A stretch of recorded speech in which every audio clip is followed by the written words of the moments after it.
Porque a verdade é que o mercado é simples. Então, o nível de tecnicidade que o mercado exige para você performar não é rocket science. Você pode descer para o play de ser rocket science e começar a querer aplicar coisas malucas da matemática extremamente avançadas? Claro que pode.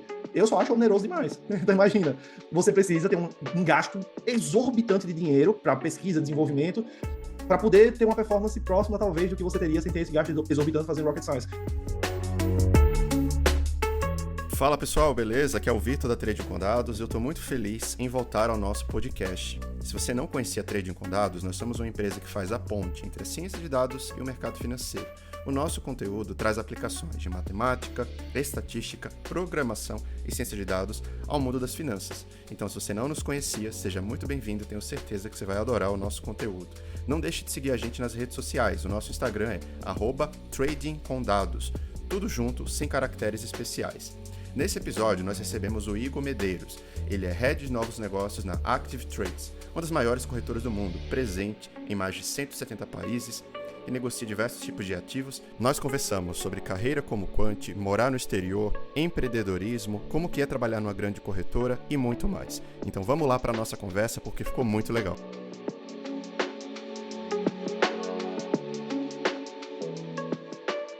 E eu estou muito feliz, muito honrado receber aí esse convidado que é um grande nome da área quant do mercado financeiro brasileiro. Primeiramente, aqui dá o meu oi para o meu amigo e sócio Arthur. Tudo bem, Arthur? Seja muito bem-vindo aí a mais um episódio. Boa noite, Vitor. Boa noite, Igor aí também. Pessoal que está ouvindo o podcast da Trade com Dados, mais um episódio aí. Quem, então, é o nosso convidado especial? Estamos aqui com o Igor Medeiros, ele que é Head de Novos Negócios da Active Trades, é um dos cofundadores, né, co-founders aí da Data Quant e do Botspot. Tudo bem, meu amigo? Seja bem-vindo. Fala, pessoal, tudo bom aí? Como é que vocês estão? Vitor, Arthur e todo mundo que estiver escutando, boa noite aqui para mim, nesse dia lindo e maravilhoso de noite canadense com sol. De onde você está falando, cara? Fala aí pro pessoal. Toronto, Canadá. Acho interessante porque já vai de cara mostrando para o pessoal a possibilidade, né, que o mercado financeiro dá de morar em outro país, ter uma vida, que não, uma vida melhor, né, mais próspera em outro país. Tudo por causa do mercado financeiro. Sempre, a minha vida toda foi andando de um lugar para outro por causa do mercado financeiro. Para quem não sabe, eu venho do mesmo lugar que o nosso amigo Vitor aí, Natal, Rio Grande do Norte, mas hoje estou aqui em Toronto por causa do mercado financeiro, sem O dúvida. que é uma grande honra, eu já falei para você algumas vezes, porque são poucas as pessoas, primeiro, poucos nordestinos no mercado financeiro, ainda mais de Natal, né? Então é uma grande honra, realmente, é grande felicidade compartilhar aí histórias tão parecidas. Mas enfim, cara, eu já conheço a sua trajetória, né? Já posso te chamar aí de amigo, a gente se conhece há um Claro. tempo. Mas agora conta pro pessoal que está nos ouvindo, quem que é o Igor Medeiros? Vou tentar consolidar, né, fazer um wrap-up aqui do que aconteceu comigo e quem é o Igor Medeiros, né? Mas basicamente, como já falei, sou de Natal, Rio Grande do Norte, não venho de uma família com dinheiro, então imagina, né? Como é que eu consegui chegar aqui? Como é que foi esse caminho que o mercado financeiro possibilitou, né? Fazia uma faculdade de matemática em Natal e fazendo a faculdade de matemática me deparei simplesmente com um bloquinho pregado no quadro do departamento de matemática, né? Que na altura era o departamento de matemática e estatística, porque o departamento de matemática não tinha verbo suficiente para ter o próprio departamento. Então, lá no quadrinho de aviso tinha assim, corretora de mercado financeiro contrata. Eu disse, por que não, né? Por que não ligar? E aí um número de São Paulo. E eu achava estranho, porque, pô, como é que eu tô em Natal e corretora contrata de São Paulo? Que porra é essa, né? Beleza, vamos dar uma olhada de se trata isso. Peguei, liguei, e assim que eu atendi, claro, o pessoal já começou a rir do meu sotaque, que é isso, cara, que da onde você é, pelo amor de Deus. Ué, sou do Natal, tô vendo a vaga aqui em Natal, e os caras assim, pô, isso aqui não é para Natal, cara, isso aqui é para São Paulo, tá louco? E aí, assim, imagina, naquela altura, o negócio era diferente, né? Vocês têm que pensar que não tinha vagas.com, não tinha Indeed, não tinha LinkedIn para fazer pesquisa de job. Estamos falando de 2009, 2010, 2011, desse range aí, né? Então, assim, tinha alguma coisa, mas não estava nem perto de ser aquecido como é hoje, né? Então, liguei, o pessoal riu bastante, e depois disse, esquece, isso aí foi um professor seu que viajou para cá para algum simpósio, alguma coisa, viu e levou. Beleza, ok. Mas os caras disseram, não, beleza, a gente vai aqui anotar o teu número. E aí, beleza, simplesmente esqueci. e continuei minha vida como estudante de matemática da UFRN. E aí, um belo dia, eu recebo uma ligação e o pessoal, então, você está interessado em trabalhar com o mercado financeiro? Eu disse, opa, que coisa, não? E aí, basicamente, foi esse pessoal que me tirou de Natal, Rio Grande do Norte, para levar para São Paulo. E esse foi o começo da minha jornada no mercado financeiro, né? Uma pequena corretora lá de São Paulo, e nessa os caras apostaram em mim, me levaram para lá, eu fui morar no extremo leste de São Paulo, no começo, quando eu fui para São Paulo. Fui para Itaquaquecetuba, que não é perto nada perto da Faria Lima, e o emprego era na Faria Lima, e assim, paciência é o que a gente tem que passar para poder fazer as coisas acontecer, mas já tinha saído de Natal para São Paulo, já tivemos um avanço aí. E aí no começo era isso, né? De um lado para o outro, fui E conseguindo desculpa te evoluir na interromper, carreira. mas você Pode falar. conhecia alguém em São Paulo? Tinha alguém para tipo, te dar um Zero suporte? Ou você veio pessoas em na São Paulo, cara eu e na conhecia. coragem total Zero. para Na cá. cara e na coragem. Foi assim que foi. E aí, beleza. Já entrei no sell side, né? São as empresas que vendem produtos financeiros, ou seja, banco, corretora, casa de research, todas essas são empresas do sell side do mercado financeiro. E comecei a me destacar, comecei a evoluir, né? Aquele cara, pô, fui com sangue no olho, né? Fui buscando aquele a resolução da minha vida. Então, fui para São Paulo com a cara e com a coragem e, eventualmente, as coisas foram dando certo. O mercado financeiro, ele possibilita uma excelente carreira, então, rapidamente, se você se destaca, você consegue fazer dinheiro. E nessa eu consegui juntar uma grana também, e aí ficar entre Natal e São Paulo, e comecei a conhecer muita gente, apesar de estar no sell side, na área da corretora, vamos botar assim, eu sempre, óbvio, porra, fiz faculdade de matemática. Então, eu tinha esse approach de querer aplicar matemática no mercado financeiro, vendo o dia a dia ali, de, pô, caramba, isso é interessante, isso é legal, o que é que eu posso fazer com isso? E aí, dentro do sell side, dentro da corretora, já começaram a me jogar para o lado do buy side, me apresentar alguns gestores, me apresentar um pessoal de fundo e asset. E foi aí que começou a minha história como quantitative trader. E se você quiser saber mais, por onde eu passei, basta olhar o LinkedIn. Tem lá toda a carreirinha, toda a história. LinkedIn Igor Medeiros, é só buscar lá. Mas, basicamente, foi assim que eu entrei no mercado financeiro, foi assim que me jogaram na indústria, foi assim que eu saí do sell side para o buy side também, e aí com o tempo consegui, vamos dizer assim, sucesso financeiro na minha vida, né?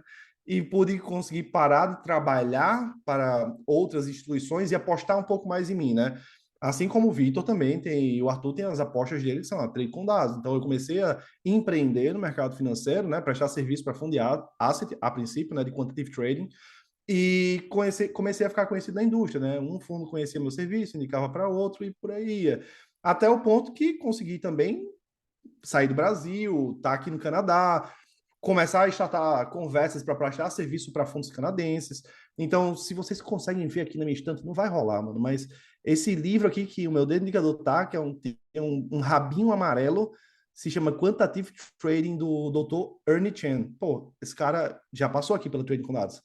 É uma das E, nossas referências, né? Tenho até o e esse mesmo livro cara aqui também. mora aqui do lado, pô. O cara mora aqui do lado, literalmente. Literalmente, eu Ele moro mora aqui em em Niagara Toronto. Falls, né? Ele mora na Niagara Falls e toda hora ele tá aqui em Toronto para bater papo, muito gentil, tomar café. E também conheço o Nahid, que é o gestor do fundo dele, que é a QTS Capital. Então a gente tem um relacionamento, né? Então o Cara, mas quantitative vamos lá. trading, Desculpa te fala, interromper, manda. mais uma vez, mais uma Não, não. curiosidade, porque eu acho que é uma trajetória muito interessante para a gente passar tão rápido assim. Vamos detalhar.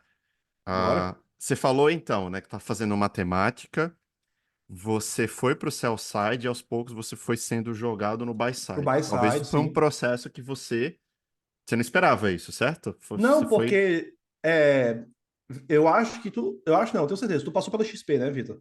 Uhum. E a gente, dentro das instituições, é natural que a gente fale de trading também. Você está dentro do mercado financeiro, você vai falar de que não seja mercado financeiro. Você vai terminar tocando no assunto trading. E aí eu gostava muito da ideia de operar, de aplicar matemática. E aí eu, por conta própria, ia tocando meus portfóliozinhos, minhas coisas. Só que eu via que eu tinha uma habilidade um pouco maior do que o resto. Porque eu performava, e aí tinha fundo de amigo que estava lá no dia a dia da gente, que não estava performando. Você tinha fundo perdendo muito dinheiro. A corretora, ela sempre está atrás de ofertar alguma coisa para os clientes dela que seja interessante. Então, eu começava a falar com meus amigos de, olha só, escolhi aqui umas ações, deu certo, escolhi aqui, fiz um portfólio, deu certo. E o pessoal começou a dizer, porra, tu é bom nisso aí. Quem sabe tu não pode ir para esse lado do mercado financeiro. E foi aí que começaram a me introduzir as pesas do buy side, né? E aí E depois que nisso buy você side estava já com era. quantos anos, mais ou menos? Ah, tá, era novo. Era como se eu fosse muito velho. Eu tinha 24 anos. Nessa do buy side, 24 anos. É isso. Hoje tenho 32, vou fazer 33. Então, quase 10 anos atrás. Então, Tá muito novo estava ainda, indo, cara. né, era 24 anos, moleque. E foi aí que eu comecei a migrar para o buy side e aí já vestia a camisa de quant trader, né? Porque apesar disso não existir no Brasil ainda, isso já existia fora do Brasil. E as instituições que eu me relacionava, os caras pensavam, beleza, esse moleque aqui e tal, é bom de business, vem da área do sell side, mas é matemático, entende de mercado, parece que está fazendo negócio. Então, logo desde cedo eu comecei a assumir roles, né, de quantitative trading. Seja, óbvio, você começa como analista, né, analista de quantitative trading, né, quant analyst que a gente chama. Depois você vai ali para uma, se você for para a área de trading, para quantitative trader, se você for para a área de gestão de portfólio ou pesquisa também, né, que você pode ser um quantitative researcher, ou você pode ser um gestor de portfólio quant. Eu comecei a ir para a área de research primeiro, né, saí da área de analista, fui para a área de research, depois de research terminei com gestão de portfólio. E aí, nessa altura que era gestão de portfólio, esquece, eu já estava bem avançado na carreira, avançado, mais novo ainda, e foi onde eu pude sair das empresas e me dedicar a meus empreendimentos, né? Obviamente, como o Vitor acabou de falar, eu ainda estou no sell side, né? Por causa de uma oportunidade que teve, fiz um deal com a Active Trades e vim para ser o head de parcerias da Active Trades. E hoje tenho alguns empreendimentos e um deal legal com a Active. E para mim faz sentido, porque a Active é uma corretora global e eu estou aqui em Toronto também, esse é outro motivo. Dá para ficar entre Brasil e Canadá, e é o que eu faço hoje, né? Vou algumas vezes por ano para o Brasil, resolvo algumas coisas, volto para o Canadá. Tiver que ir para outro país, porque, mais uma vez, a Active está presente em 170 diferentes países, então vou para outro país se tiver que resolver outra coisa que for necessária. Mas, basicamente, esse é um deal bacana, é uma role legal, eu gosto de fazer isso, eu gosto de fazer business. De volta para o seu side, mas continuo prestando serviço para fundo, para asset, né, como empreendedor, né, eu presto serviço forte ainda para o buy side, tem um deal legal com a Active que eu consigo levar meus clientes para a estrutura da Active com um custo muito baixo, então para mim faz muito sentido. Fora isso, como o Vitor falou, tem uma Data Enquanto, que é uma escola de mercado financeiro que a gente tem de matemática, estatística, programação aplicada no mercado financeiro, mas tem uma veia um pouco diferente da Trading com Dados, porque a Trading com Dados está ali na ideia de Python para o mercado financeiro, uma carreira e tal, e a gente está na ideia de trading. Falamos de investimento, é claro, mas a gente está muito numa ideia de como fazer um processo quantitativo para você criar suas estratégias de trading. E aí a gente fala um pouquinho de investimentos e olhe lá. E é tanto que a E vocês linguagem que estão reina lá na num escola. foco, vocês estão num foco bem específico assim da execução, né? Eu acho que um diferencial seria Total, a trade com dados, ela tá totalmente. mais no analítico, né? Muito mais no analítico do que na Sim, não, execução. a gente está na execução, até ensina, a gente tem até um módulo lá gigante para ensinar MQL5, que basicamente é você poder criar os teus algoritmos para poder executar suas ordens. Então, a gente tem esse braço analítico, né, que é a parte que a gente chama de avaliação e validação de estratégias. A gente tem um módulo também de análise pós, né, porque depois que você botou a estratégia em produção, você vai para o pós, que é fazer a gestão do que você botou em produção. Então, a gente também tem todo um módulo de gestão de risco e portfólio, que é para quando as coisas estão em produção, mas, assim, é execução. Execução e trading em si, né? Não falamos tanto de investimentos e estamos mais na ótica do giro mesmo e de como achar o padrão do ruído, entende? A gente fala um pouco do sinal também, que é o que vocês mais falam, né? Vocês estão ali na ótica de, beleza, vamos fazer aqui, criar um portfólio, vamos na ótica de criar de uma forma sustentável por longo prazo as coisas, e vocês estão tentando achar um padrão no sinal ali. Não, beleza, se eu comprar isso aqui, com isso aqui, e segurar durante tanto tempo, isso aqui funciona. Olha aqui a performance desse portfólio. Isso é o sinal, né? Vocês estão tentando pegar a característica do ativo e fazer aquilo fazer sentido. Olha, se eu comprar isso aqui e segurar tanto tempo, nice. a gente não tá no sinal, a gente tá no ruído, né? Então a gente acha um padrão no ruído. E aí é outro jogo, né? Porque você dar manutenção em modelo de ruído é complicado, porque o ruído do mercado muda. Então, quando você está fazendo day trade, você não está pegando característica de mercado. Me poupe. Você não venha me dizer que você é um cara que eu entendo. Você não entende característica, cara. Você só achou um padrão no ruído do dia a dia. Porque um dia não quer dizer nada, nada para o mercado financeiro. O que importa é você juntar ali o ano, talvez, e ver o desempenho daquele ativo no ano, que é a curva de capital que os candles fazem ligando os fechamentos daquela ação. Se você faz dinheiro e você descobriu, se você arranjou uma forma de fazer dinheiro com day trade, parabéns.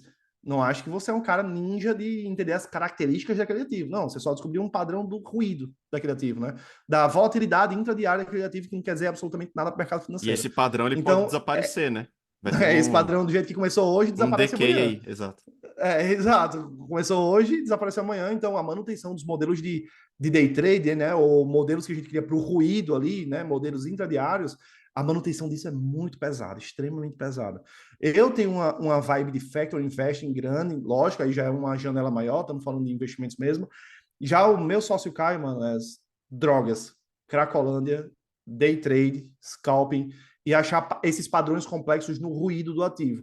Eu também gosto, mas o meu dinheiro está muito maior na ideia de factor investing, que é utilizar matemática e estatística também voltado para o mercado financeiro, só que para construir coisas que tenham um giro um pouco menor, né? Não ali no intradiário, mas quem sabe semanal, mensal. Eu posso fazer uma carteira que gira semanal, uma carteira que gira mensal, bimestral e por aí vai. Mas voltando à ideia, rewind aqui, de como eu consegui chegar no buy side foi por causa dessa cabeça que eu tenho aqui, né? Isso que eu tô falando para vocês. Eu comecei a ler essas literaturas aqui, ó, tanto aqui, acho que deve ter focado um pouco. Esse amarelo é o do Warren Chen, esse lado é o do Robert Pardo, são duas literaturas clássicas de mercado financeiro.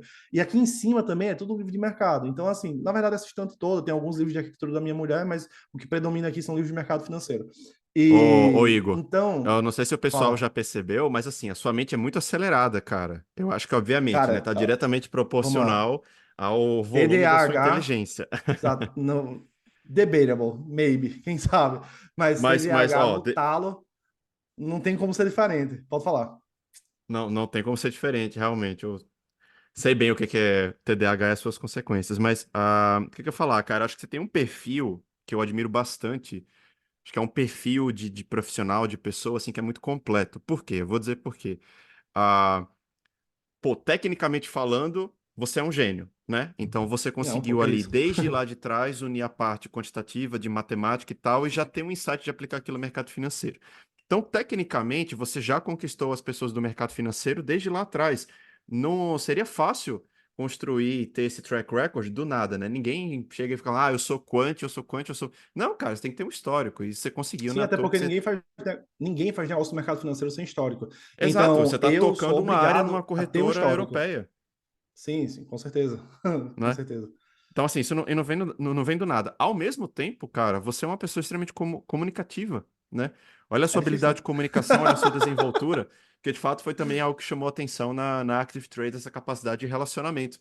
Sim, E claro. eu queria extrair um insight disso para eventualmente quem está ouvindo a gente, porque eu acho que isso é uma dor da nossa comunidade, provavelmente é uma dor nos seus alunos também, nas pessoas que te seguem. Tipo assim, eu vou desenvolvendo aqui as habilidades técnicas, eu vou ser muito bom e tal, e em programação. E aí o pessoal esquece do quê? Do humano, né? Do relacionamento, do networking, do storytelling, de se relacionar bem. Isso é importante também no mercado financeiro. E você conseguiu unir essas duas Assim, coisas. sim, sim. Obviamente, eu acho que algumas pessoas têm mais facilidade do que outras nessa parte de comunicação, né? Mas no meu caso, eu tive que estudar também, né? Tipo, as coisas para mim só funcionam com estudo. Como vocês estão vendo aqui, tem livro pra caramba aqui, tem mais livro ainda. Então, ler é algo que faz parte da minha vida, eu leio bastante. E não foi diferente para poder desenvolver soft skill. Não é que você, do nada, você nasceu assim, pá, sou bom no soft skill. Talvez sim. Não foi o meu caso. Como eu queria fazer negócio muito cedo, né? Eu queria fazer minha vida andar, não queria ser funcionário, seja lá de onde fosse para o resto da minha vida. Eu comecei a estudar o que era necessário para poder ser empresário. E para você ser empresário, você tem que ter um traquejozinho, né? Você tem que ter uma habilidade mínima comercial para poder lidar com as pessoas. Às vezes não, às vezes sim. No meu caso, sim, porque era do mercado financeiro. Então, eu tava lá na ideia de, beleza, eu criei aqui um track record, lembra do lance de criar um track record? Pô, faz um ano aqui que eu não perco dinheiro, pô, talvez eu saiba fazer esse negócio. Que fique claro, não perco dinheiro, vírgula, que eu performei no ano. Existiram meses negativos, é óbvio, né? Mas não é sobre ganhar dinheiro todos os dias, é sobre ganhar mais do que perder no longo prazo e ponto final. É somente sobre isso. Existem meses negativos, bimestre negativo e semestre negativo. Então eu tinha um track record legal ali de um ano, eu falo, pô, eu preciso apresentar isso aqui para as pessoas e mostrar que eu sei fazer isso, né? Porque eu olho aqui para o lado, só tem gestor levando pau, principalmente no ano específico que eu tava, só tinha pessoa perdendo dinheiro. Então, eu comecei a tentar vender o meu track record. E nessa tentar vender meu track record, não dava para eu ser um cara de tech, assim, totalmente introspectivo e não, tá aqui, esse é o meu track record. Por favor, dê uma olhada nele. Não, não dá, isso não ia colar. Ainda mais no mercado financeiro que os caras te comem vivo. Tipo, é o quê? Fala direito aí. O que é que tu quer, nordestino? Diz o que tu quer. Ainda, tipo, racismo, xenofobia hardcore na altura.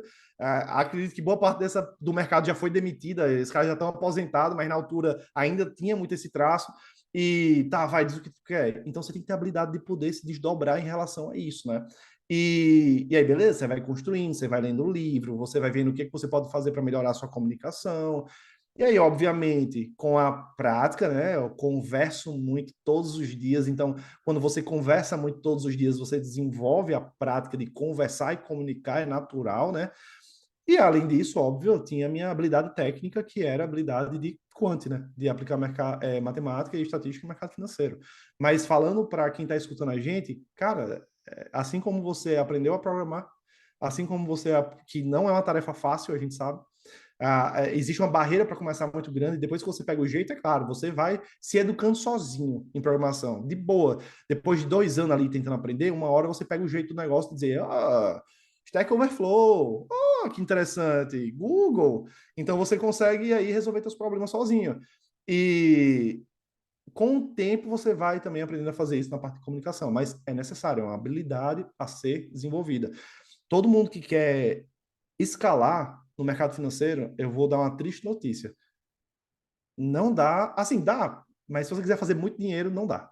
Se você for escalar como um cara técnico, você sempre vai estar abaixo de alguém. Sempre vai ter um gerente, sempre vai ter um gestor, sempre vai ter um diretor, sempre vai ter um VP, um vice president, seja lá o que for. E esse cara vai ganhar mais do que você, é óbvio. Então, tudo diz a quem você quer ser. Muito tempo eu passei sendo o cara, que é o que eu faço hoje ainda, de certa forma, que faz a ponte entre o tech e a relação, entendeu? Entre os stakeholders e o time de desenvolvimento, né? Vamos botar assim, o time tech, seja lá do que for, pode ser de quant, pode ser de desenvolvimento mesmo de aplicações da corretora ou de outra empresa. Então, eu sempre estou ali fazendo uma parte. Por quê? Porque eu tenho as duas habilidades. Tenho a habilidade de me comunicar e tenho a habilidade de entender o que o pessoal tech está falando. Então, é importante que vocês que queiram ascender na carreira desenvolvam essas habilidades, né? Procurem um pouco mais sobre soft skills, como se comunicar melhor, como vender. Como vender é muito importante, porque tudo é vendas, né? Tu vai se vender, ou tu vai vender um produto ou uma solução. Então, é isso. Não foi desenvolvido naturalmente ou algo que eu sempre tive. Eu fui lendo mesmo e tentando melhorar dia após dia. Por isso que eu tenho um pouco balanceado aí essa habilidade de tech Ô, e Igor, de comunicação.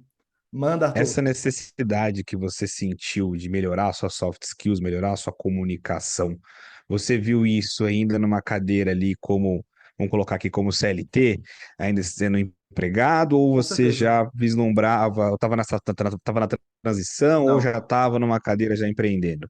não. Foi como CLT mesmo, até porque s- eu entendi rápido que para evoluir você também tinha que ter, corporativamente, para você evoluir, você também tem que ter essa habilidade de comunicação, né? Porque se você não desenvolve habilidade de comunicação, mais uma vez, tu não consegue escalar. Porque é tudo sobre gestão de pessoas. Então, para ganhar mais dinheiro, tu tem que gerir. E para gerir, beleza, tua habilidade técnica é importante? Claro que é importante, mas a habilidade soft skill é muito alta. É tanto que às vezes a gente fica frustrado, olha para o lado e vê o coleguinha sendo promovido, e o coleguinha é um bom gestor, mas é ruim de tech. Ah, pô, esse cara não programa nada, esse cara é um lixo, pô, e ele está sendo promovido, e eu que sou o programador top aqui, sou eu que carrego essa empresa nas costas, sou eu que estou aqui fazendo tudo. Não fui? Como é que pode? Eu explico como é que pode. O cara provavelmente tem uma habilidade de se comunicar melhor do que você. É tanto que ele fez os chefes dele entender que a vaga era para ele e não para você. Então, ele teve o traquejo, ele teve a habilidade de lidar com chefes e fazer ali o meio de campo para ser promovido, e não tu. Ele sabe se vender melhor, por mais que ele não trabalhe melhor necessariamente, não seja um tech melhor, manja? Então, logo quando eu era CLT, eu já saquei isso e eu comecei a desenvolver daí de trás, na real, para poder ir crescendo também na corporação. É tanto que hoje eu estou aqui como um head de business development, como eles chamam lá na Active Trades, fora, né? Ou head de parcerias e novos negócios. Justamente porque eu tenho essa habilidade de me comunicar. Porque imagina um cara que faz negócio não conseguir se comunicar. Não tem negócio, né, para ser feito. Então, todo mundo que estiver escutando, exercita isso, né? Existem alguns livros, tenho certeza que a comunidade da Trading com Dados dá esse suporte de, se você quiser evoluir um pouco da sua soft skill, não tenho dúvida que nem o Vitor, nem o Arthur não tenham N livros para indicar de como você melhorar suas habilidades de comunicação. Eu acho interessante a visão de alguns CEOs e tal, pessoas de referência que eu já vi por aí, que eles falam assim: ah, eu não gosto de ler biografia, porque nunca o Mark Zuckerberg aprendeu como ser Mark Zuckerberg, né? Tipo assim, ele foi.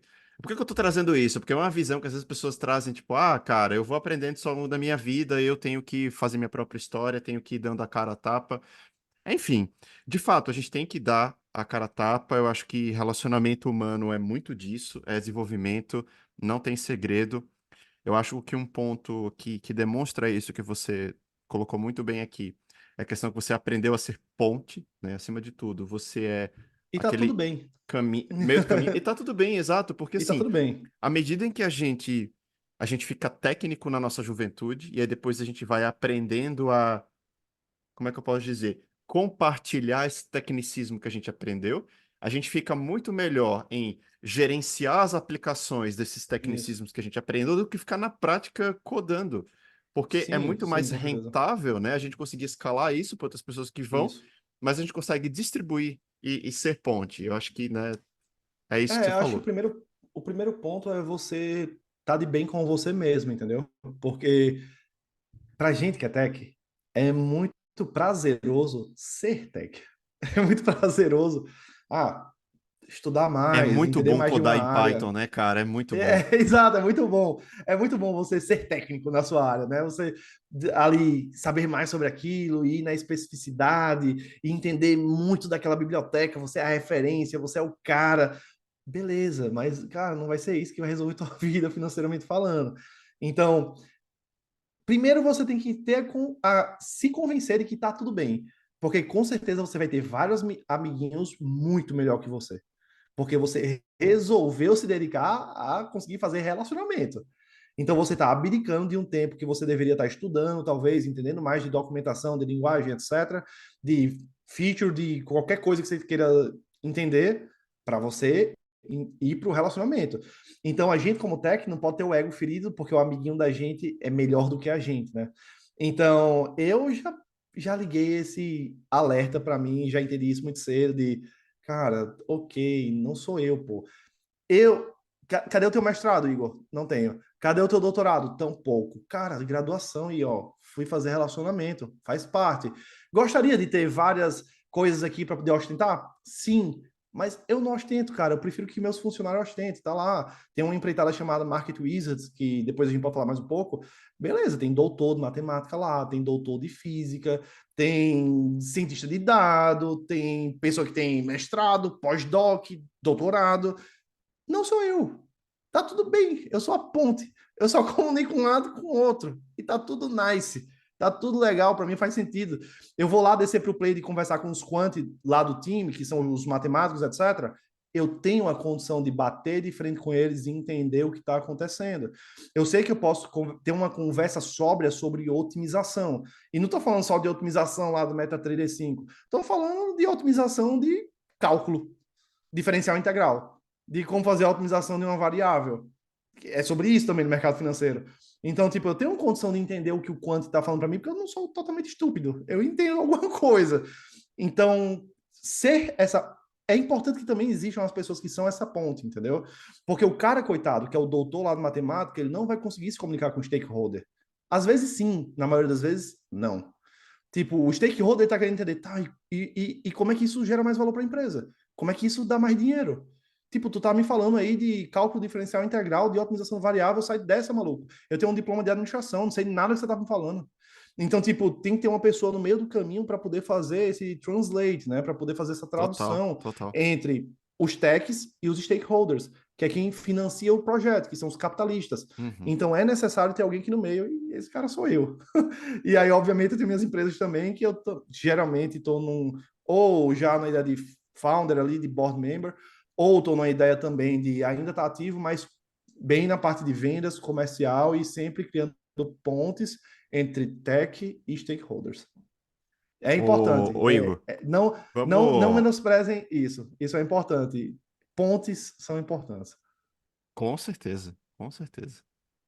No nosso mundo atual, né? Acho que a gente não teria chegado até onde chegamos em termos de Não humanidade teria. sem essas pontes. Vamos fazer um rewind mais uma vez? Eu Vamos, adoro fazer lógico, vamos fazer rewind isso. aqui no podcast. Eu adoro destrinchar a jornada dos nossos convidados, porque eu acho que é onde o pote de ouro se encontra aí, né? A gente Claro. conseguir encontrar ali aquelas coisas que eles fizeram ou deixaram de fazer que foram ali decisivas. E algo interessante que você falou aqui, né, que você cursou matemática. Sim. Ah, o quanto do seu conhecimento em matemática foi fundamental para o que aconteceu depois na sua trajetória? Você acha que depois ali que aconteceu com você no sell side, depois no buy side, você se destacar nessa questão de criação de estratégias, teve um percentual de culpa, vamos dizer, da matemática? O quanto a matemática influenciou isso?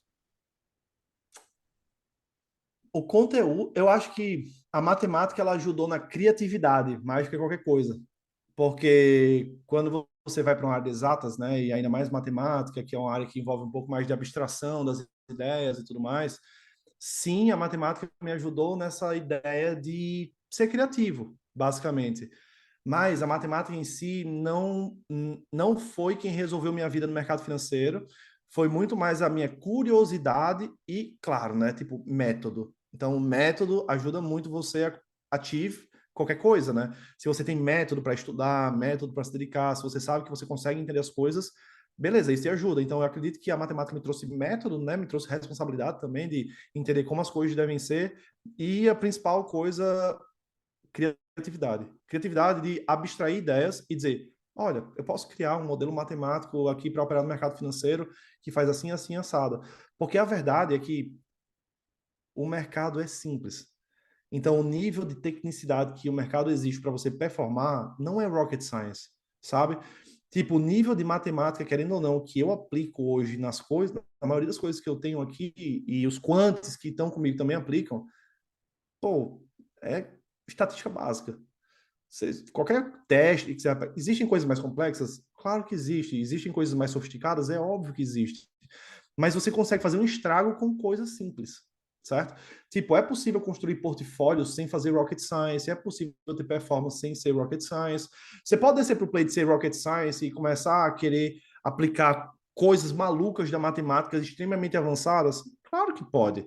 Eu só acho oneroso demais. Então, imagina, você precisa ter um gasto exorbitante de dinheiro para pesquisa, desenvolvimento, para poder ter uma performance próxima, talvez, do que você teria sem ter esse gasto exorbitante fazendo rocket science. Basta você imaginar, sei lá, a Dunn Capital, que é um fundo que é majoritariamente de estratégias de training following sistemáticas nos Estados Unidos e a performance é ridiculamente É alta. Dun Capital? Dunn Capital, acho, essa, não estou esquecendo aqui, Dunn Capital, ridiculamente alta. E qual é o nível de tech envolvido na Dunn Capital? Não pegar uns modelos bons de trade follow por longo prazo e fazer isso de forma sistemática. Ah, eu vou comprar e segurar durante X meses e ele tem uma performance top. Será que o custo da Dunn Capital de manutenção desses modelos deles, que são simples, very simple, tipo, se compara ao que o Gene Simons tem? Lá na Renaissance, lá no, com o Medallion, por exemplo? Claro que não. O Jim Simons termina gastando muito mais dinheiro para poder viabilizar aquilo. O que é que eu quero dizer? O Jim Simons performa para cacete. A Dan Capital performa para cacete. Mas são dois approaches diferentes. Um faz rocket science, provavelmente, e o outro não. Tem para todo mundo. E eu sempre sou o cara que vou militar pelo keep it simple. Pô, mantém as coisas simples. Se você pode fazer as coisas e consegue ganhar algum dinheiro no mercado financeiro sem fazer rocket science, seja feliz. Agora, se você tem o tesão de ficar fazendo rocket science, beleza. Mas se lembre que mercado financeiro é sobre ganhar dinheiro e não sobre fazer rocket science. O fim do mercado não é a matemática, o fim do mercado é a rentabilidade. Então, vá atrás de fazer dinheiro e não de fazer rocket science. Se for necessário fazer rocket science para fazer dinheiro, aí são outros 500, completamente diferente. Então, eu acredito que a matemática teve um peso forte, mas a matemática em si não resolveu minha vida nem perto, porque foi muito mais essa habilidade de comunicação aqui que me fez escalar, fechar deal, fechar negócio. Foi a habilidade de ler esses livrinhos aqui que estão na estante, principalmente esses aqui, que é mais a parte de quant em si, e esses aqui são mais para insights, né? Todos de mercado financeiro para insight, e esses aqui para quant. Então, foi mais ler esses livros, entender a metodologia quant, e a metodologia quant na maior parte, não envolve rocket science. Envolve só conceitos, alguns conceitos básicos de estatística, alguns outros pouco mais avançados, mas a gente hoje tem computação até para poder fazer programação, computação, fazer os conceitos complexos se tornarem mais simples, né? Eu hoje não vou rondar a fronteira eficiente na mão, não preciso ter eu fazendo lá o Excel ou eu calculando na mão a fronteira eficiente de Markowitz. Eu vou pegar um algoritmo que faz isso para mim em Python e está resolvido. Nem sequer isso hoje, mas eu preciso calcular. Ou seja, até a complexidade, quando começa a aumentar um pouquinho, eu tenho um algoritmo para poder resolver a minha vida e fazer as contas. Então, assim, hoje é muito mais sobre o que vocês ensinam na trade com dados, é tipo, aprenda a analisar dados. Você tem que ser um cara bom de ler report, brother. Tipo, fazer rocket science não tem nada a ver com ler report. Mais uma vez, tipo, leia o report, sabe o que o report está falando para você e veja quais são as variáveis que você precisa alterar para poder fazer aquilo ter um pouco mais de sucesso.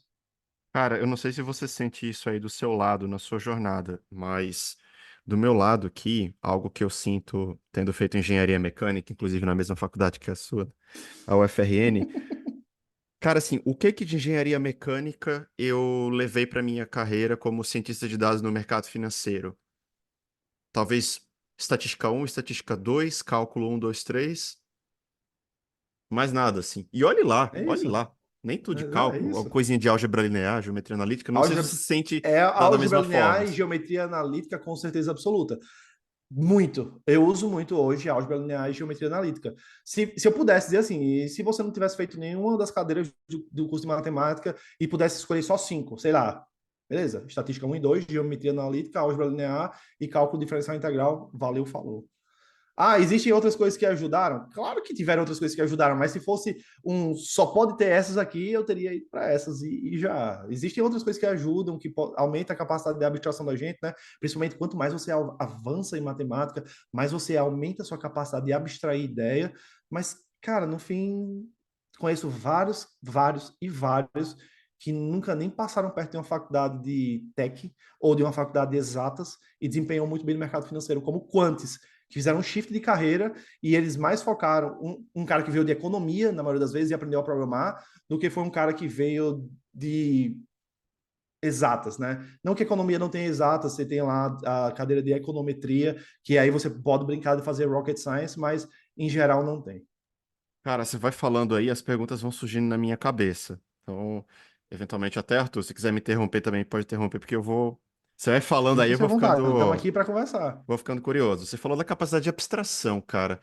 Vamos contar um pouquinho para a audiência como que é isso? Para você fazer estratégias que performam bem, estratégias robustas, que têm bom desempenho, você precisa ter uma capacidade de abstração, de criar coisas novas, ou talvez não bastaria, por exemplo, olhar a literatura, olhar alguns livros que são referência e pegar coisas mais clássicas. Como que você mede essa importância da capacidade de abstração no desenvolvimento de estratégias que são lucrativas, minimamente, vamos dizer assim, Sim, né? Não sim, sim, sim, sim, estratégias sim. rocket science, mas estratégias minimamente lucrativas. Sim, não, até você consegue ter estratégias bastante lucrativas no longo prazo que não requer muita coisa. É, eu acredito que é uma opinião minha, enviesada pelo que eu faço, é óbvio. Se você está brincando ali ruído, no ruído, eu acho que envolve um nível maior de abstração. Quando você está fazendo modelos de day trade, etc., scalping, você começa a assumir projetos para trabalhar com HFTs de instituições gigantes, você vai para a área de high frequency trading, aí realmente requer um nível de abstração. E você provavelmente criar coisas novas, né? Uma forma diferente de observar o mercado. Quando você vai para uma frequência mais baixa, para uma ótica de trading, uh, position, um hold mais longo das posições, eu acho que envolve menos abstração. As coisas que já existem funcionam maravilhosamente bem. É tanto, é ridículo assim, eu sei que pode parecer ridículo, mas vamos lá. Pega uma média móvel de 20 períodos e bota num gráfico semanal de qualquer ação que deu certo. Você vai ver que é beleza, tu segura aí enquanto a ação tá andando, show, só segurar ela, cruzou para baixo da média, sai do mercado, fica fora, quando voltar para cima, você volta, compra de novo. Mano, fazendo isso de forma recursiva, você consegue pagar vários swings nice, vários swings legais. Ah, significa que isso aí é o santo grau do mercado financeiro? É óbvio que não, não estou falando isso, eu tô falando que é tão simples que basta você plotar em mercado de tendência qualquer indicador, que qualquer indicador de tendência vai te dar as entradas de tendência. Aí é você refinar a sua saída. Você vai sair só com o indicador reverter o sinal? Você vai sair com X%? Qual o tamanho do seu stop? Você tem stop?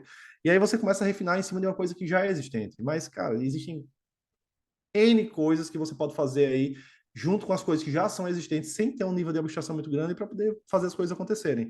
Principalmente porque quando você vai para o patamar de portfólio, analisar risco e fazer a coisa com uma periodicidade mais longa, com a frequência mais baixa de operação, a gente está indo muito mais. A performance vem muito mais do risco que você controla e, e de como você constrói o teu portfólio, fazendo que as estratégias que você possui sejam descorrelacionadas entre si e todas tendam a crescer no longo prazo, evoluir no longo prazo, e você buscar essa descorrelação, né? Essa baixa correlação entre as estratégias, do que do trigger em si, do que comprei na hora perfeita, comprei no melhor timing de todos, esse aqui era o dia perfeito para comprar e eu comprei.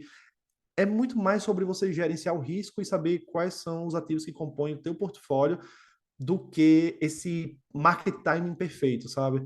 Então, quando você vai para essa ideia de operações mais largas, né, mais longas, tu não precisa de muita abstração para fazer o negócio acontecer. Você tem que ser mais criativo no gerenciamento do risco, do portfólio, de analisar a correlação, de fazer position sizing, de fazer asset allocation em geral. Então, a tua performance vai vir muito mais disso do que o trigger perfeito, da compra perfeita na hora perfeita.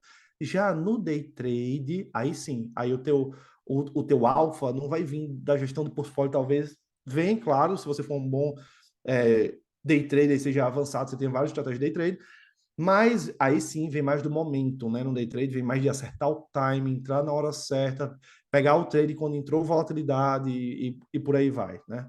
Então, resumidamente, acredito que se você vai day trade, scalping, HFT, seja o que for, alta frequência, sim envolve um nível de abstração e criação de novas coisas, eu acredito. E se você está mais numa ótica de swing position, né, investimentos, envolve muito mais a tua gestão de portfólios do que em si o timing que você está entrando. Então, a criatividade não precisa ser tão grande. Quem quiser até escutar um pouco mais sobre isso, procura sobre Ray Dalio e Santo Graal, que aí o Ray Dalio explica o que ele acha que é o Santo Graal no mercado financeiro. Ray Dalio, que é assim, um gestor de portfólio dos Estados Unidos, que é simplesmente um monstro, tá aí desde sempre performando. Tem um portfólio que chama All Weather, já nem lembro, All Weather qualquer coisa, e o cara é monstro, e ele diz que existe um santo grau no mercado financeiro, claro que não é uma bala de prata, não é nada que resolve, mas ele fala que é mais sobre diversificação. E aí ele mostra que, independente do timing, independente de quando você entrou, quando você saiu, o mais importante era o que você estava rodando simultaneamente. E um grande precursor de tecnologia, né? Por mais que as pessoas discutam se ele é quant na essência, mas, cara, desde o começo, assim, ele foi um defensor de automatizações, de uso de data mining, né? De uso de Sim, claro. estatística. Acho que não é à toa que Ele tem ele um acabou sendo sistema são lá de decisão dentro da gestora dele que é bem interessante, né? Baseado ali isso. em análise de informação, inteligência artificial, interessante pra caramba. É, de Pois é, fato, então, isso o só cara é corrobora o que a gênio, gente né? está falando, né? Então, para você fazer, mais uma vez, coisas que dependem mais da característica do mercado, operações mais longas, porque aí você vai na característica daquela classe de ativo, você não precisa fazer rocket science. Se você vai muito para o curto, curto, curto, curto, aí talvez exija um pouco mais de criatividade e um pouquinho mais de rocket science. Eu achei muito interessante a divisão que você fez do ruído e sinal, né? Estratégias que operam Sim, no sim, sim, ruído, sim. estratégias que operam no sinal. Cara, muito inteligente isso. Pô, da É, hora. você tem que saber onde você está posicionado, né? Se você é um day trader que você está lá fazendo scalping, ou um day trade mais longo que abre no início do dia e fecha no fim, seja day trade de curta, média ou baixa duração ali intradiária, tudo é curto, mas para a lógica do day trade, cara, você não é operador de sinal, você é operador de ruído. Você só achou um padrão no ruído. E parabéns, mérito seu. Se esse padrão durar bastante, mérito seu dobrado. Mas você não é um expert de Petrobras porque você faz day trade em Petrobras. Tu é um expert de achar padrão no ruído de Petrobras. O expert de Petrobras é aquele cara que sabe rodar a Petrobras por longo prazo, sabe a hora de entrar, sabe a hora de sair, e ele entende das características do ativo, do balanço da empresa e o cacete. Esse é o expert de Petrobras. Esse aí opera o sinal de Petrobras, o sinal, né? Que é por que aquela empresa está subindo no longo prazo, por que você está fazendo aquele trade e por aí vai. Aí sim, você é operador de O sinal. Caso HFT, contrário, você é então, na operador de sua ruído. essência, seria basicamente puro ruído, né? E um ruído muito Sim, com frenético. certeza. Com certeza absoluta. A não... não, ainda assim é ruído, né? Porque, por exemplo, se você vai fazer arbitragem com HFT, é sinal que você está comprando barato de um lado, vendendo caro do outro. Isso aí tudo é ineficiência de mercado e ineficiência é ruído. Não é sinal.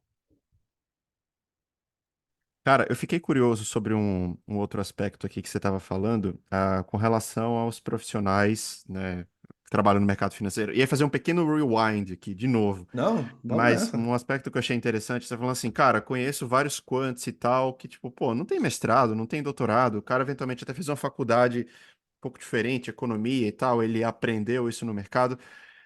Só que eu trago um contraponto. É bem comum aqui no Brasil, e até queria saber a sua visão, disso no Canadá, como é que é esse processo, do pessoal contratar, tipo, ficar procurando gênio. Então, por exemplo, tem que ter um cara que tem um mestrado, tem que ter um cara que tem um PhD em matemática, PhD em tal instituição, porque Isso senão eu não contrato ele como quant.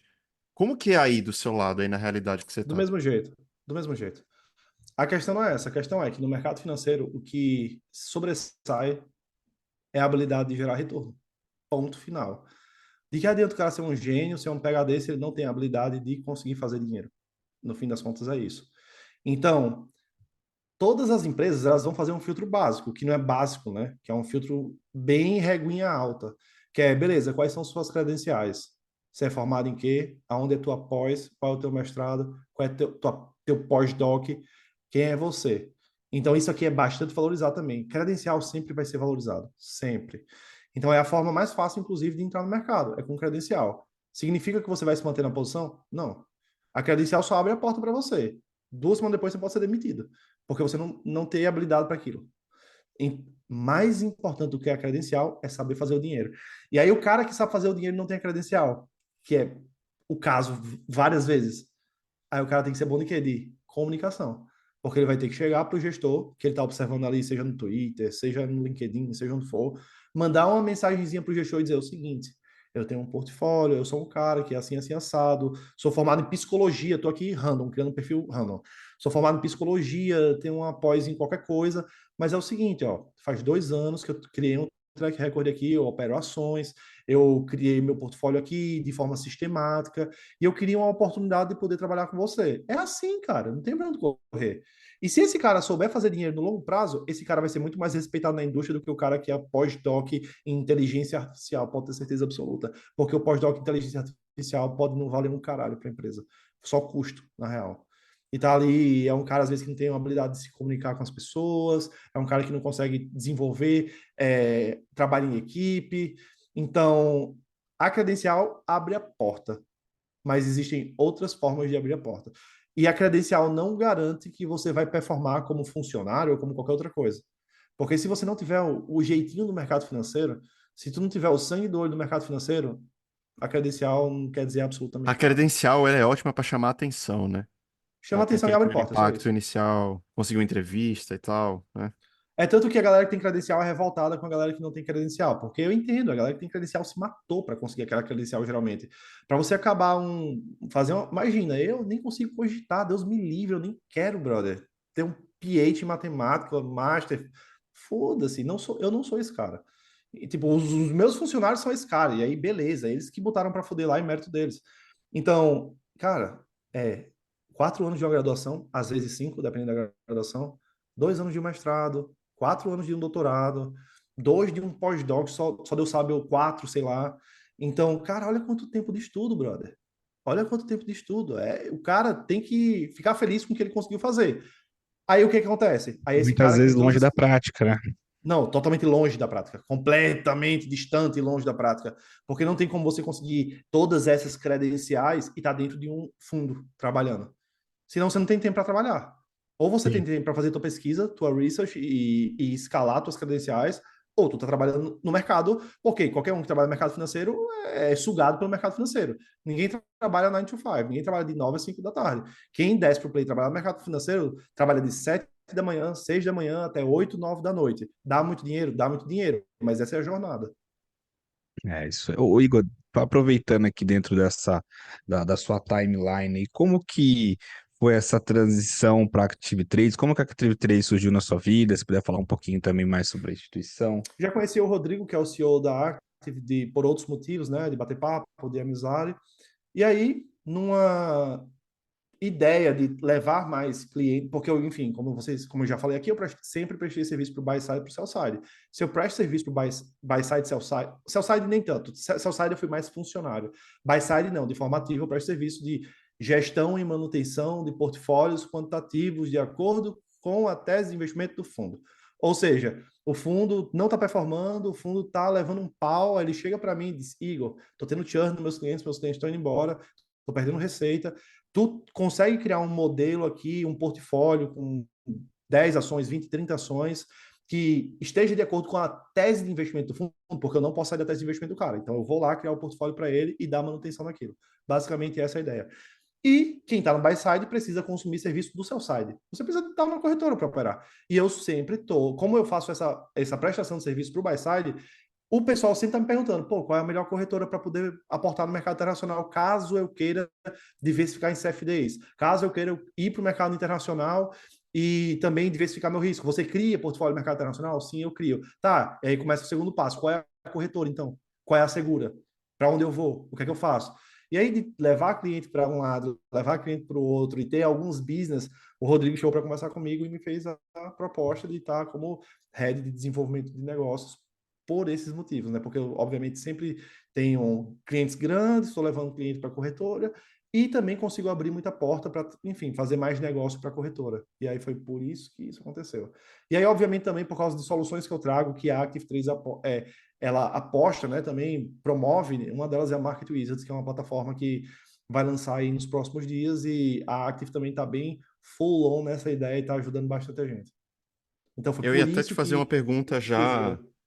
caminhando na direção do que você falou agora. Por que que uma corretora internacional? O Brasil tem.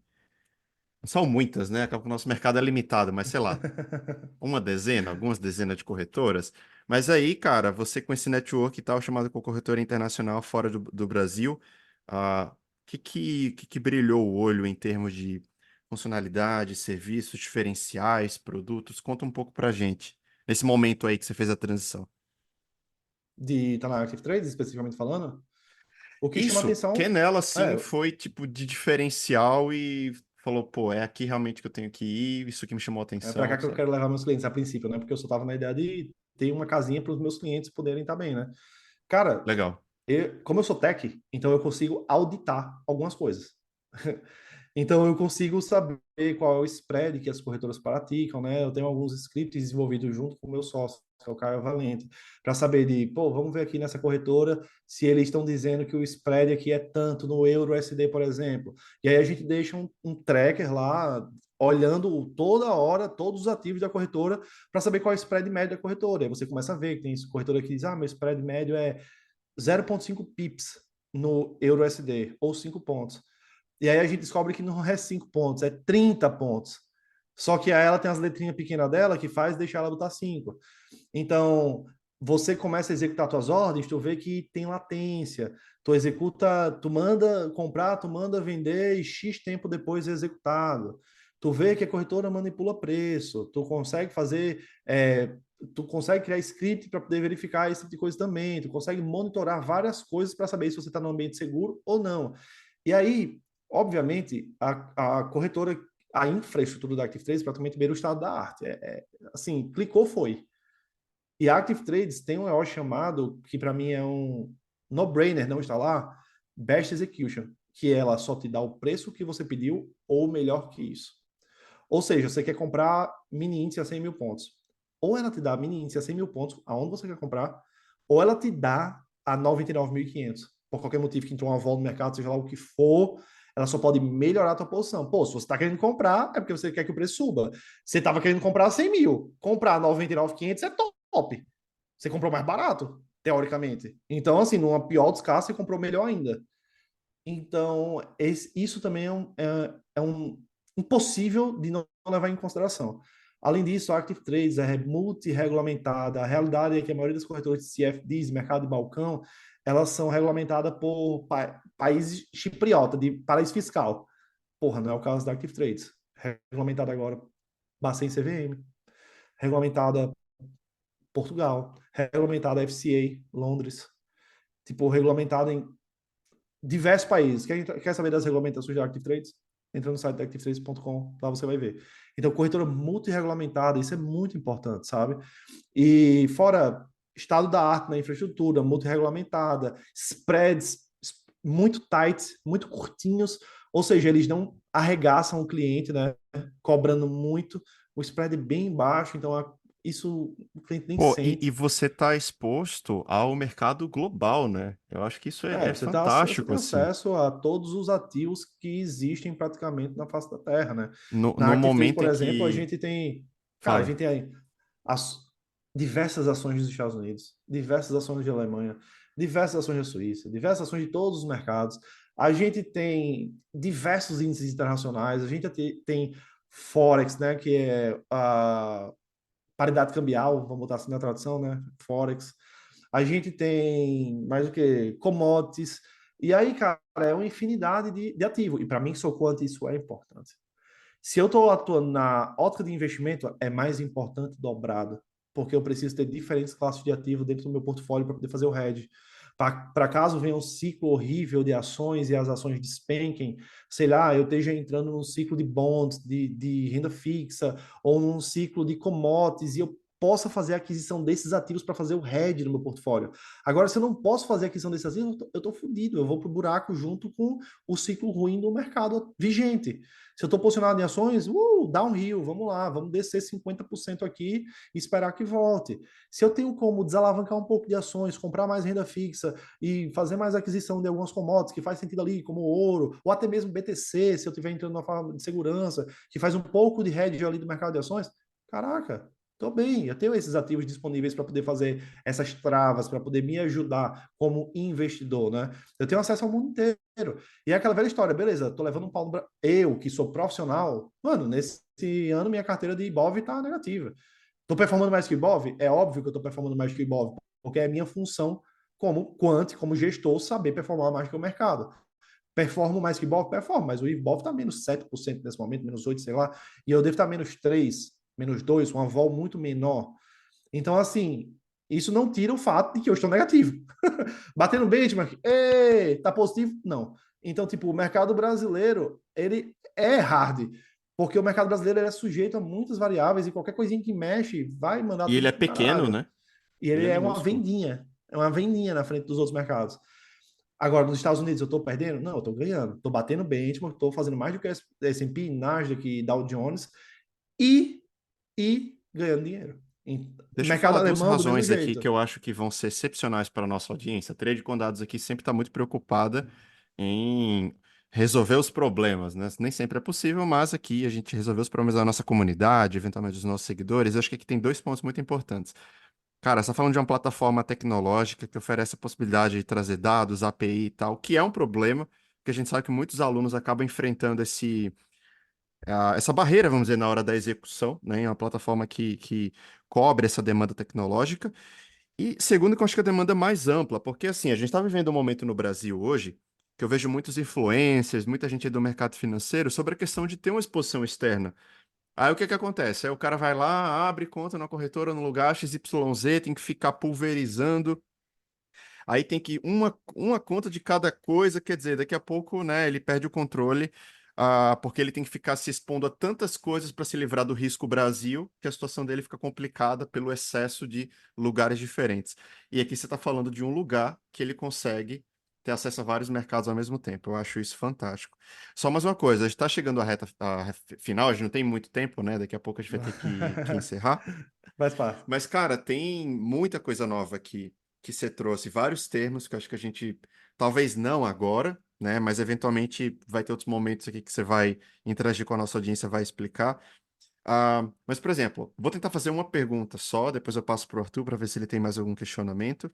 Mas do que você falou, aí eu fiquei interessado, dois conceitos principalmente, o mercado de balcão e CFDs, mas queria entender melhor de você, cara. O que que é o mercado de balcão? Cara, né? Mercado de Forex, geralmente que a gente fala, é um termo fácil, não significa que é termo correto. Na verdade, o Forex, essa classe de ativo, ela está dentro do mercado de balcão internacional. O mercado de balcão é um mercado que, enfim, você tem um provedor de liquidez de um lado, né, querendo fechar o negócio com você e te dando essa liquidez, e do outro você tem o cara que quer operar, seja lá qual for o ativo, né? E se o provedor tiver o ativo disponível, ele vai te dar. Você está fazendo um negócio direto com o provedor. Você não está fazendo um negócio, por exemplo, com outra pessoa, né? Você não está ali no ambiente de book. Você não está ali, sei lá, tô querendo comprar Petrobras, e aí eu olho aqui o book de oferta de Petrobras e tem 1 milhão de pessoas ali, entre pessoas que querem comprar, diferentes preços, diferentes níveis para venda também. Você está negociando direto com o provedor da liquidez. Você está fechando um contrato com ela. Então, o CFD é o derivativo utilizado para viabilizar o mercado de balcão. Então, o CFD é um contrato pela diferença, Contract for Difference, né? Essa é a definição do CFD, que basicamente eu vou fazer um contrato com tu, tipo eu e tu, Vitor. Vai lá registrar um NDF, no Brasil seria isso. No mercado de balcão, beleza, eu, Igor Medeiros, eu acho que vai ser o seguinte, eu acho que Petrobras vai subir a partir de R$ 20 e vai, sei lá, até 40. E você, Vitor, vai dizer, tu acha? Eu acho exatamente o contrário de você. Eu vou lá e negocio com você esse termo. Então, beleza, a gente negociou o termo, quando chegar no fim do contrato, a gente vai descobrir quem estava certo. Então, basicamente, essa facilidade de fazer esses contratos, né, esses CFDs, esses contratos pela diferença, que a única coisa que a gente está preocupado é com a diferença entre o preço de compra e o preço de venda, vamos botar assim, né? Quando eu estou comprando Petrobras, o CFD de Petrobras, eu não sou dono de Petrobras. Eu estou negociando um CFD, um derivativo de Petrobras. Né? Eu estou preocupado se eu vou fazer dinheiro com aquilo ou não, no longo prazo, no médio prazo, no curto prazo. Então, essa é a facilidade. O que é que o CFD traz para mim? A possibilidade de operar qualquer coisa. Porque todo derivativo ele precisa ter um ativo subjacente, né? Então, se eu tenho um CFD aqui, qual é meu ativo subjacente? Qualquer um. Eu quero fazer um CFD de Nasdaq. Beleza, CFD de Nasdaq está aqui. Desde que o provedor de liquidez, seja lá quem for, o Prime Broker, né? Vai ser o Barclays, vai ser a IG, vai ser a Equinox, esses são os maiores brokers globais, Prime Brokers, né? Que provê essa liquidez para as corretoras, né? Então, beleza, eu quero operar a SX200, que é o índice da Austrália. Beleza, tenho aqui para vocês. Quer fechar o negócio comigo? Tá aqui, vamos nessa. E aí, claro, o Prime Broker é tão monstro, tão gigante, tão absurdo, que aí ele pode casar as ordens. Ele pode dizer, beleza, esse cara aqui tá querendo comprar, esse cara aqui tá querendo vender, vou fechar um negócio entre esses dois, ou esse aqui eu vou ter que fechar a ponta, mas aí eu vou no mercado subjacente, eu vou no mercado lá do ASX200 e faço uma proteçãozinha, um hedge meu para poder fechar o negócio com esse cara, eu vou no mercado subjacente e faço a compra de fato do ativo ou a venda, e aí eu fecho com esse cara, porque independente do que aconteça aqui, eu pude prover o serviço para o cara, mas eu não saio no prejuízo caso o cara venha fazer um puta de um trade. Então ele vai lá e se protege no mercado subjacente, que a gente chama, né? No mercado de fato de bolsa, de onde vem aquele ativo. E então tem várias formas aí de você casar essas pontas, mas basicamente é isso. O mercado de balcão é essa facilidade de você fechar literalmente contrato entre duas pontas, uma que quer comprar e a outra que está querendo vender, te dá liquidez na ponta oposta. E os CFDs são os ativos que a gente fora, no mercado internacional, são os ativos que a gente utiliza para poder viabilizar essa operação. E basicamente o CFD ele pode, vamos chamar de emular qualquer ativo. Eu quero comprar Apple aqui e segurar durante 5 anos. Ok, vai lá, compra o CFD de Apple e você está lá segurando Apple durante 5 anos sem problema nenhum. E o CFD você pode fracionar, né? Então você pode comprar, se hoje 100 ações de Apple é, sei lá, R$ 100, é aleatório, certo, pessoal? Não estou cravando números aqui. 100 ações de Apple é R$ 100, você pode comprar uma ação de Apple a R$ 1. Mas é diferente do nosso mercado fracionário que não tem liquidez. Lá a liquidez é imensa, porque a liquidez é dada pelo Prime Broker. Então, essas são as vantagens do mercado de balcão e esse é o mercado de balcão. Ah, caraca, isso aí é ilegal, pô. Mercado de balcão, uma pessoa fechar com você e você fechar um contrato com ela para saber se o ativo vai subir, é tão ilegal que a gente oferta isso no Brasil. Né? Tipo, a B3 é Bolsa Brasil Balcão, Bolsa Balcão Brasil, sei lá, também existe balcão no Brasil. Só que é tão baixa a liquidez, tão baixa, tão baixa, tão baixa, que não dá em nada, não é divulgado, etc. Já fora do Brasil, esse é um dos maiores mercados. Se você que está ouvindo aí gostou desse papo, gostou da trajetória do Igor, quer beber da fonte aí, aprender mais, seguinte, ele vai estar aqui de novo na Trade com Dados da semana que vem, participando do nosso evento ao vivo, que é o Investidor Programado. Por que a gente criou esse evento? Para mostrar como utilizar programação, dados, estatística nos investimentos, tá? Para sua carteira real de investimentos e mostrar como isso vai te trazer vantagens. Então a gente fez esse convite para que ele participasse, que essencialmente isso que ele fez a vida inteira, e tenho certeza que o papo vai ser tão rico quanto esse. Igor, muito obrigado, cara, por ter aceitado o convite, muito obrigado por gravar o podcast com a gente, e é isso, acho que vai ter muitas outras oportunidades para você aparecer aqui. Com certeza. Valeu, Vitor, valeu, Arthur, foi um prazer estar aqui, espero que tenha agregado para todo mundo que estiver escutando. Ó, um abraço e como a gente fala lá em Natal, um cheiro para vocês. Arthur, obrigado, cara, Igor, por a gente mais um. agradece. Valeu, Vitor, valeu, Igor, obrigadão, viu? Até a próxima. Então, é isso, pessoal. Deixar o convite mais uma vez. Último evento de abril ao vivo aí da Trade com Dados, Investidor Programado. Vão lá no nosso Instagram, o link da bio, se inscrevam, garantam a vaga, porque realmente vai ser um encontro, assim, imperdível, beleza? É isso, pessoal. Grande abraço, até a próxima.